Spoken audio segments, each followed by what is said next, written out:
ஆண்டவனும் நானும் இங்கு அண்ணன் தம்பி கேளு புள்ள. அவனுக்கும் என்ன போல அப்பா அம்மா யாரும் இல்ல. ஓடும் நதி ஒருத்தனுக்கு சொந்தம் இல்லை அம்மா. ஓடும் நதி ஒருத்தனுக்கு சொந்தம் இல்லை அம்மா. இங்கு ஓட்டை கூரை வீட்டுக்காரன் சொந்தமெல்லாம் சும்மா.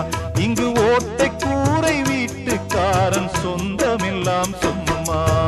ஆத்துக்கு பக்கம் ஆத்துக்கு பக்கம் ஆத்து சுரக்கிற ஊத்துக்கு பக்கம் யாரோ வச்ச தென்ன.